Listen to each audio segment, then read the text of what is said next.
الحمد لله وحده والصلاة والسلام على من لا نبی بعده اما بعد۔ معزز بھائیوں، اس وقت میں مسلمانوں کے سامنے ان کے اپنے ذاتی، شخصی، نجی مسائل کے ساتھ ساتھ بحیثیت مجموعی مسلمانوں کے اوپر جو نئے نئے مسائل آ رہے ہیں، ملک کے حالات کے پس منظر میں اس کی طرف بار بار توجہ دلاتے رہنے کی ترغیب، تلقین ہمارے ہندوستان کے بڑے علماء اور بڑی تنظیموں کی جانب سے کی جا رہی ہے۔ ان میں سے ایک مسئلہ ہے وقف املاک، اور ایک مسئلہ ہے نبی رحمت للعالمین، خاتم النبیین، محسن انسانیت،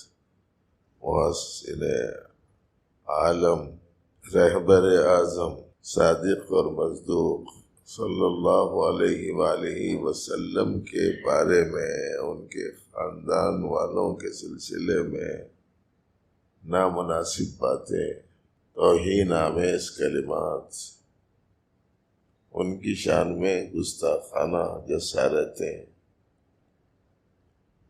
یہ جان بوجھ کر پورے عالم میں وقتاً فوقتاً یہ زہر اگلنے کی کوشش کی جا رہی ہے، تاکہ اس بہانے بالخصوص مسلمانوں کے سلسلے میں تمام دوسرے مذاہب والوں میں ایک نفرت پیدا ہو جائے، اور اس طریقے سے مسلمان دنیا میں یکا تنہا ہو کر رہ جائے، اور پھر مصداق بنے اس حالت کا جس حالت کے بارے میں نبی رحمت صلی اللہ علیہ وسلم نے فرمایا کہ ایک ایسا وقت آئے گا کہ قومیں مسلمانوں پر ایسا ٹوٹ پڑیں گی جیسا بھوکے لوگ کھانے کے پیالے پر ٹوٹ پڑتے ہیں۔ ظاہر ہے کہ اس کا مطلب بڑے جو لوگ ہیں وہ لوگ تو سمجھتے، لیکن نوجوان لوگوں کو سمجھ میں آ رہا ہے نہیں آ رہا پتہ نہیں، یعنی ان کے مخالفت میں، ان کی دشمنی میں، ان کو نقصان پہنچانے کے لیے، ان کو ختم کرنے کے لیے، ان کو ذلیل کرنے کے لیے تمام قومیں باہم مل کر ان کے اوپر حملہ آور ہوں گی۔ وہ سمجھانے کے واسطے بتایا ہے، جیسے بھوکے لوگ ہوں، برتن ایک ہو تو کیسا ٹوٹ پڑتے ہیں سب کے سب لوگ۔ کھانے کے برتن پہ اگر بھوکوں کے کھانے کے دسترخوان پہ آپ کو شرکت کا موقع نہیں ہوا ہے تو بطور لطیفے کے ایک بات میں آپ کو سنا دوں۔ شادی کے محفل میں ایک بالٹی میں کھجور، بادام، مصری رکھ دینا، لے لو بھائی، خوشی کا موقع ہے، لے لو بھائی، تو دیکھو کیسا ٹوٹ پڑتے، پورے بوڑھے جوان ہو جاتے اور پورے جوانوں فیل ہو جاتے، کیسا ٹوٹ پڑتے، حملہ آور ہوتے ہیں۔ ایسا ہی قومیں مسلمانوں کے اوپر حملہ آور ہوں گے۔ حضرات صحابہ کرام نے نبی رحمت صلی اللہ علیہ وسلم سے پوچھا، کیا اس وقت میں مسلمان تعداد میں تھوڑے ہوں گے؟ تو نبی علیہ السلام نے ارشاد فرمایا کہ نہیں، تعداد میں تھوڑے نہیں ہوں گے، بہت ہوں گے، لیکن ان میں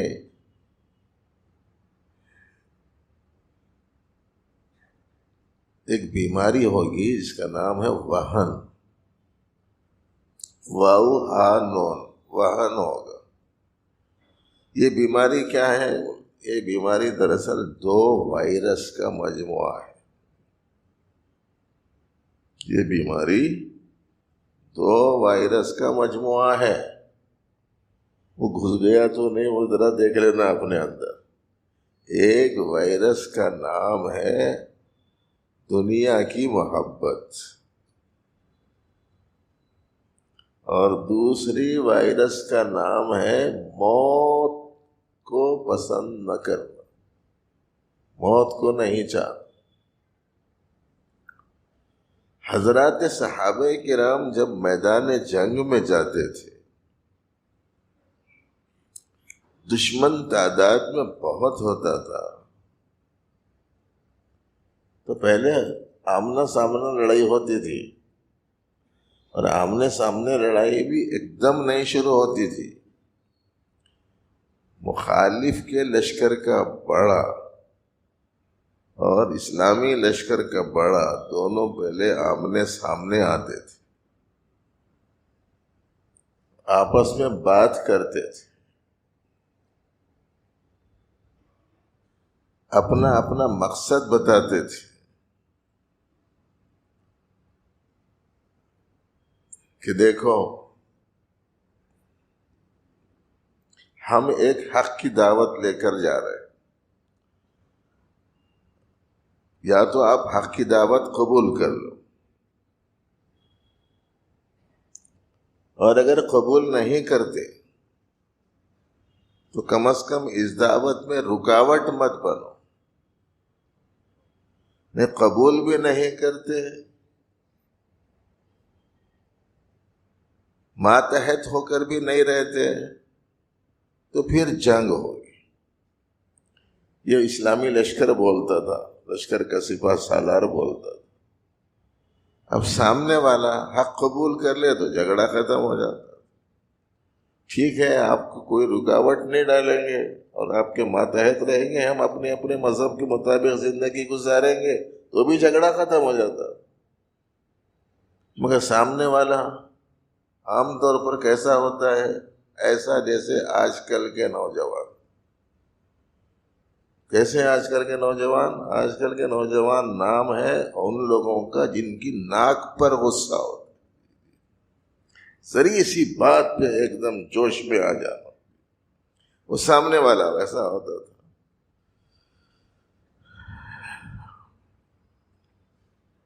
اما الاسلام و اما الجزیہ و اما السیف، کیوں بولتے تھے پہلے؟ میں اس وقت لشکر کا منظر نہیں کھینچنا چاہ رہا ہوں آپ کے سامنے، اس وجہ سے کہ اتنا وقت یہاں ہوتا نہیں۔ اب سامنے والے کا غصہ آ جاتا تو وہ اما السیف بولتے ہی اسے غصہ آتا، اپنی میان میں سے وہ تلوار کھینچ لیتا تھا اور پوچھتا تھا تم لوگ ہو تھوڑے، ہم لوگ ہیں لاکھوں، تم لوگوں کو کٹ جانے کا، پٹ جانے کا، مر جانے کا ڈر نہیں ہے، ہار جانے کا ڈر نہیں ہے۔ مخالف یہ پوچھتا تھا تو مسلم لشکر کا ذمہ دار بولتا تھا ہم لوگ شہادت کو ایسا پسند کرتے ہیں جیسا تم زندگی کو پسند کرتے ہو۔ نبی علیہ السلام نے جو تعلیم دی تھی، جو ہدایت دی تھی، اس کے نتیجے میں یہ مزاج ان کا بنا تھا۔ اللہ کے لیے جام شہادت نوش کرنا زندہ رہنے سے زیادہ خوش نصیبی کی بات ہے، یہ تصور تھا۔ اسی لیے وہ لوگ موت سے ڈرتے نہیں تھے۔ سامنے والے کے لشکر ہار کے جا کے جب بادشاہ کو رپورٹ دیتا تھا تو بادشاہ پوچھتا تھا کیا اتنے چھوٹے تعداد تمہارے اتنی بڑی تعداد پہ غالب کیسے آ گئی؟ تو سب سے زیادہ اثردار جملہ وہ ہار کر گیا ہوا لشکر کا سپاہی کہتا تھا وہ عجیب و غریب قوم ہے، وہ موت کو ایسا چاہتی ہے جیسے ہم زندگی کو چاہتے ہیں۔ مگر یہ بیماری آج ہمارے اندر آ گئی۔ نبی رحمت صلی اللہ علیہ وسلم نے فرمایا تم میں وہن پیدا ہو جائے گا، ایک دنیا کی محبت، دوسرے موت کی کراہت۔ ایسا جب وقت آئے گا تو قومیں ٹوٹ پڑیں گی، یہ نبی علیہ السلام نے خبر دی۔ اب لوگ پوچھ رہے ہیں ایسا کیوں کر رہے ہوں گے؟ لوگ پورے لوگ مخالف ہو گئے مسلمانوں کے، سب کے تیر ترکش مسلمانوں کی طرف ہی ہیں، سب جانب سے ہمارے اوپر ہی الغار کیوں ہے؟ ہمیں کو کئی کو دبایا جا رہا ہے، کئی کو پیسا جا رہا ہے، کئی کو گھسیٹا جا رہا ہے، کئی کو مارا جا رہا ہے، کئی کو حملہ کیا جا رہا ہے۔ پوچھ رہے لوگ دانشوروں سے، بہت سارے دانشوراں کیا بول رہے ہیں؟ ہماری معیشت کمزور ہے، اس واسطے کوئی کچھ بول رہا ہے، کوئی بول رہا ہے نہیں ہمارے پاس میں سیاسی قیادت نہیں ہے اس واسطے۔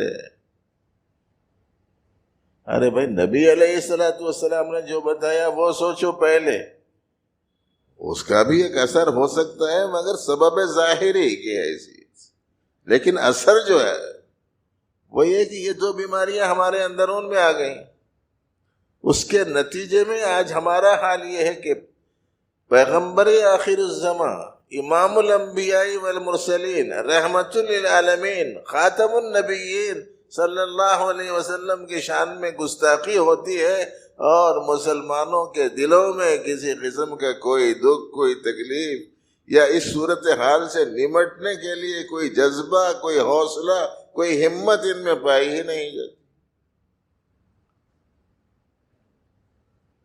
اس واسطے کہ محبت ہوتی تو کرتے۔ ہم تو یہ دیکھتے ہیں کہ گلی میں اپنے بچے کو کوئی آدمی مارا سا،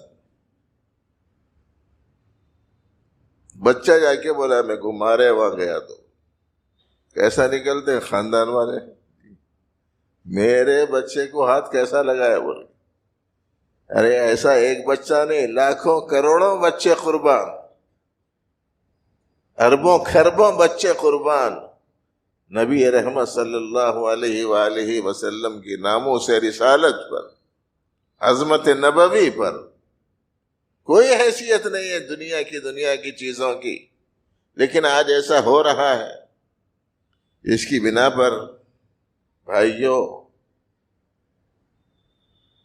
اپنے جذبات کا قانونی دائرے میں رہ کر اظہار حکمرانوں تک پہنچاتے رہنے کا اہتمام مسلمانوں کو کرنا چاہیے،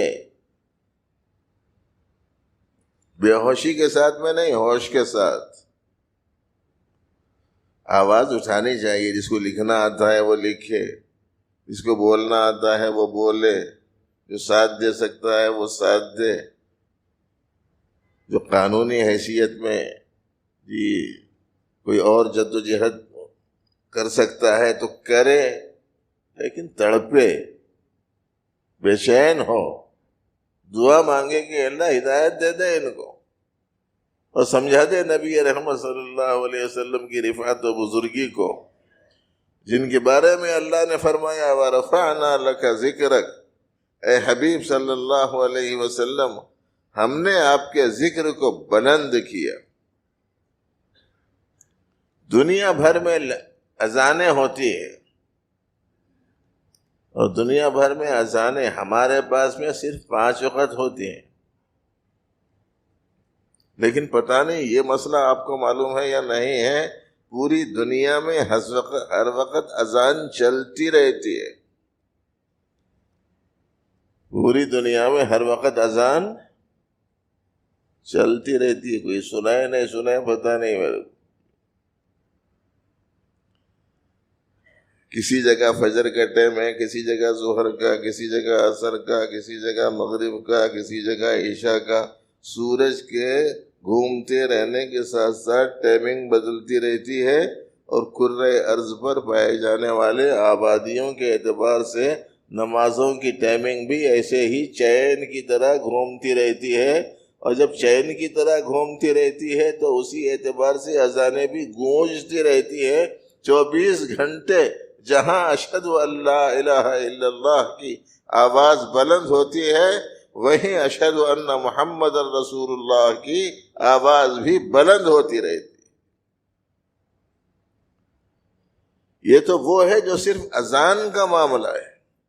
اقامتوں میں اشہد ان لا الہ الا اللہ، اشہد ان محمد رسول اللہ، تعلیم میں اشہد ان لا الہ الا اللہ، اشہد ان محمد رسول اللہ، جگہ جگہ تقریروں میں نبی رحمت صلی اللہ علیہ وسلم کی رسالت پر بیانات، تقریریں، آپ کی سیرت طیبہ کا مذاکرہ، 24 گھنٹے کا ایک عظیم الشان عمل چلتا رہتا ہے۔ اس ذات گرامی کے تعارف کے سلسلے میں نے اب تک اپنا کیا کردار ادا کیا ہے، ہر مسلمان کو اس پر غور کرنا چاہیے۔ اب تک تو میں نے کچھ کیا ہی نہیں، اپنے آپ کو بڑھانے کے واسطے تو زندگی کھپا دیا، اپنے آپ کو آرام، راحت، سکون پہنچانے کے واسطے تو رات دن ایک کر دیا، اپنے لذات و خواہشات کو پورا کرنے کے واسطے اپنا سرمایہ لٹا دیا۔ لیکن کلمے کی بلندی کے لیے، نبی رحمت صلی اللہ علیہ وسلم کے تعارف کے لیے، آخرت کی تلقین کے لیے، اسلام کی تعلیم کے لیے، اخلاق اسلامی کی اشاعت کے لیے میں نے کیا کیا؟ آج کے جمعے میں ہر مسلمان دل کے اوپر ہاتھ رکھ کے سوچ کے جاؤ کہ کچھ کروں گا کم از کم آج کے بعد سے۔ ارے بھائی، باقی کی چیزیں تو ہزاروں لاکھوں کروڑوں لوگ آئے کرے چلے گئے، رہنے والا جو کارنامہ ہے وہ کارنامہ دین کی خدمت کا ہے، اسلام کی خدمت کا ہے، اسلام کی اشاعت کا ہے، ایمان کی حفاظت کا ہے۔ یہ ہے اصل بڑا کام جو مسلمانوں کو کرنے کا ہے، اور آج یہ کام ہم لوگوں نے نہیں کیا۔ اب ہم لوگوں نے نہیں کیا، ہم لوگ اس وقت محکومی کی حالت میں ہیں، لیکن یہ نوبت آئی گئے کو، ماضی کو بولنے سے ماضی بدلتا نہیں ہے، لیکن یہ کہ تاریخ میں ہوئی کوتاہی کا نتیجہ کیا ہوتا ہے اس کو سمجھنے میں آسانی ہوتی۔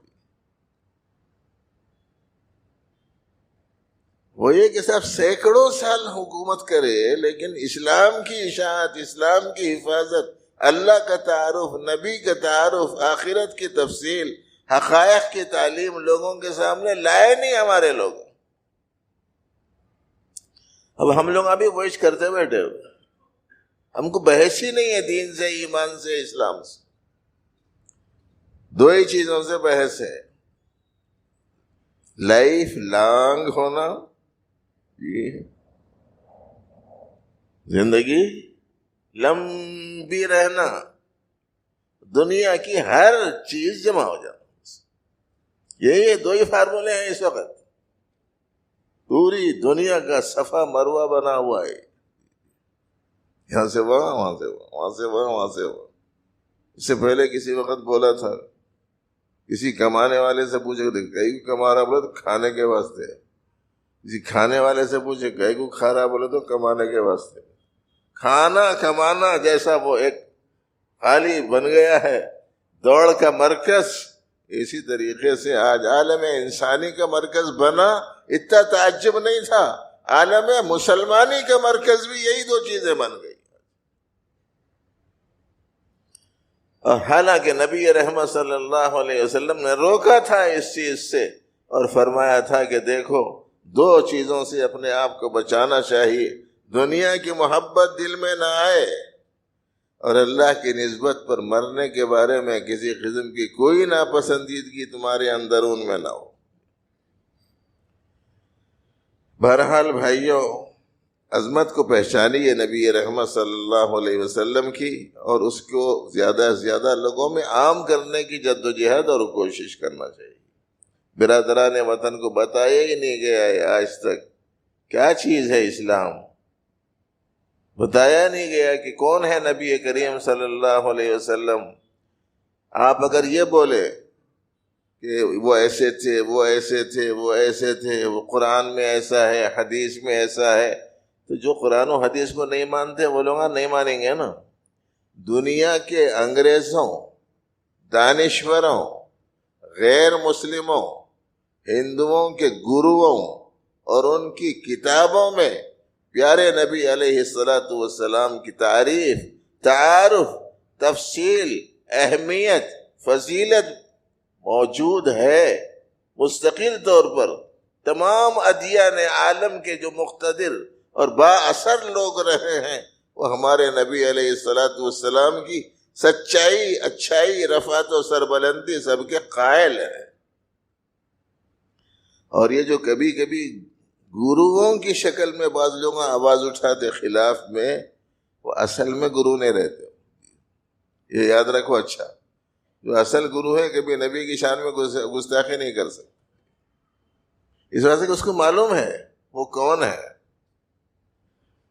ان کی تقریریں موجود ہیں یوٹیوب وغیرہ پر، کتابوں میں لٹریچر موجود ہے، غیر مسلم افراد کی جانب سے نبی کریم صلی اللہ علیہ وسلم کی شان میں لکھے ہوئے کلمات سب کے سب موجود ہیں۔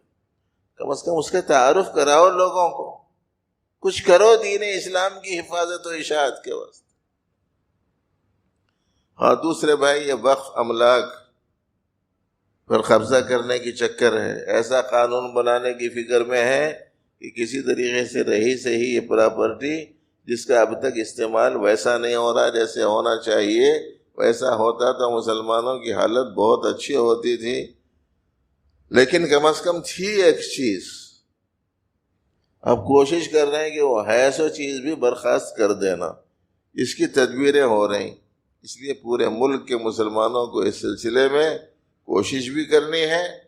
اگر کوئی مطالبہ ہو کسی احتجاج وغیرہ کا تو اس میں بھی شرکت کرنی ہے، اور کم از کم دعاؤں کا تو اہتمام کرنا ہی ہے کہ میرے پاس میری چیز بچے یا نہ بچے، امت مسلمہ کی جو اجتماعی چیز ہے وہ بچ جائے، اور اس سے امت مسلمہ کے عمومی افراد کو بالخصوص ضرورت مندوں کو فائدہ پہنچ جائے۔ بہرحال یہ اس وقت میں یہ دو باتیں آپ کے سامنے رکھی گئی ہیں، توجہ فرمائیے، اور یہ دو بیماریوں سے اپنے آپ کو بچائیے۔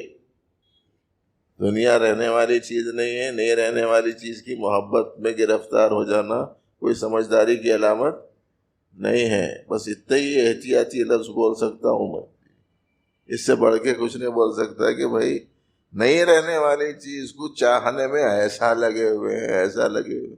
ارے بھائی تم اس کو کتنا بھی چاہو وہ رہنے والی ہے ہی نہیں، تو بتائیے کہ ایسی صورت میں کیا اس میں کوئی سمجھداری کی بات ہو سکتی ہے؟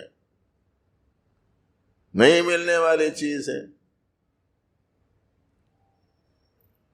اب نہیں ملنے والی چیز کے چکر میں بالکل ایسا ہے جیسے کٹی پتنگ ہے، بہت اوپر سے اڑتے ہوئے جا رہی ہے، اور بچہ ہے نہیں مل سکتی ہے، اس کو ہواؤں کے رخ کا پتہ چل رہا، اس کی بلندی سے کا پتہ چل رہا ہے، اور یہ دیکھ رہا ہے کہ یہاں میں کتنا بھی بھاگوں وہ نیچے اس پوزیشن میں تو آ ہی نہیں سکتی، مل ہی نہیں سکتی، مگر اس کی چاہت میں بھاگتے بھاگتے جا رہا، دیوار کو ٹکر مار دے رہا، بھاگتے بھاگتے جا رہا، کسی کار کو ٹکر مار دے رہا، اور بھاگتے بھاگتے جا رہا، کسی گڑھے میں گر جا رہا، مگر یہ ہے کہ نظر اس کے اوپر سے ہٹ رہی۔ سمجھداری کی علامت ہے۔ نہیں ملنے والی چیز کے پیچھے جانا دے رہے لوگ۔ یہی حال اس وقت میں دنیا کی چیزوں کے بارے میں ہو گیا ہے لوگوں۔ اللہ تعالیٰ سمجھ دے، شعور عطا فرمائے۔